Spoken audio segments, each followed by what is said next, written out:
12 দিনের ব্যবধানে একের পর এক 6 জন মাদ্রাসা ছাত্র রহস্যজনকভাবে নিখোঁজ হয়ে যায়। সম্প্রতি এ ঘটনায় পুলিশ ও স্বজনদের তৎপরতায় নিখোঁজদের মধ্যে 5 জনকে সুস্থ অবস্থায় উদ্ধার করা হয়েছে। তবে পুলিশের তদন্তে উঠে এসেছে যে এটি কোনো অপহরণের ঘটনা নয়, বরং পড়াশোনার চাপ এবং অনীহা থেকেই শিক্ষার্থীরা স্বেচ্ছায় মাদ্রাসা থেকে চলে গিয়েছিল।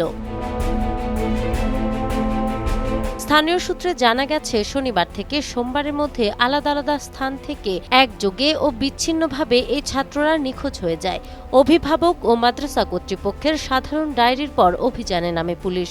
সোমবার বিকেল থেকে শুরু হওয়া অভিযানে শেরপুরের খাদ্যগুদাম এলাকা থেকে আব্দুল্লাহ আনসারি, ঝিনাইগাতি থেকে রাব্বানী, তোফায়েল ও রাসেল এবং রাতে ঢাকার মহাখালী থেকে খন্দকার মাশরাফিকে উদ্ধার করা হয়। আইনি প্রক্রিয়া শেষে তাদের ইতোমধ্যে পরিবারের কাছে হস্তান্তর করা হয়েছে।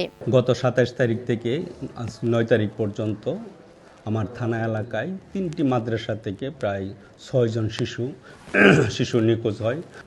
আব্দুল্লাহ আনসারিকে আমরা আরাইনি থেকে উদ্ধার করি, তার পরিবারের নিকট হস্তান্তর করি, এবং রব্বানী, তুফায়েল ও রাসেলকে আমরা ঝিনাইগাতি থানাধীন টিনানি বাজার থেকে আমরা উদ্ধারপূর্বক তাদের পরিবারের নিকট হস্তান্তর করি, এবং মাশরাফি যে আছে এই ছেলেটাকে আরাইনি মাদ্রাসার ছেলে, একে আমরা মহাখালী কাঁচা বাজার, ঢাকা মহাখালী কাঁচা বাজার থেকে উদ্ধার করে তার চাচার নিকট আমরা হস্তান্তর করি।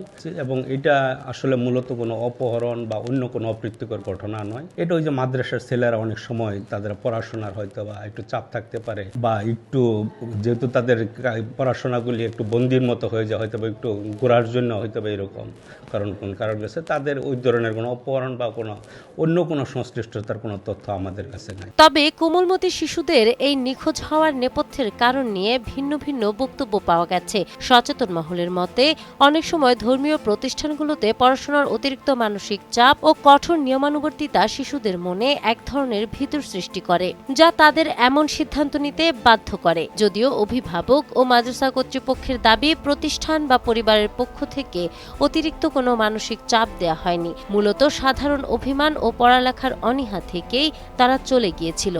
গত শনিবার আমার মাদ্রাসা থেকে মাশরাফি খন্দকার নামে এক ছাত্র আসরের পর বাজারে গিয়েছিল। ওখান থেকে সে আর মাদ্রাসায় ফিরে না। এরপর আমরা খোঁজাখুঁজি করার পর ঢাকা মহাখালী থেকে তাকে আমরা উদ্ধার করেছি।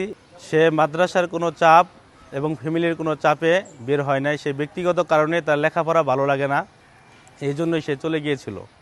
হুজুর একটুখানি চাপ দিছিলেন কারণে আমরা তিনানি গেছি, তিনানি এক বছর থাকছি, পরের দিন বাড়িতে আইসি। হারানোর পরে আমরা অনেক টেনশন আছিলাম, তারে ফিরে পাই আমরা অনেক স্বস্তিত আছি। আব্বানির আমরা খুঁজে পাইছি, আমরা খুব আনন্দিত করছি। সন্তানদের ফিরে পেয়ে স্বস্তি ফিরলেও এখনো নিখোঁজ থাকা বাকি এক মাদ্রাসা শিক্ষার্থীর অপেক্ষায় দিন গুনছে তার পরিবার। তাকে অক্ষত অবস্থায় উদ্ধার করতে আইনশৃঙ্খলা রক্ষাকারী বাহিনীর অভিযান অব্যাহত রয়েছে। নাহার বৃষ্টি, টাইমস টুডে।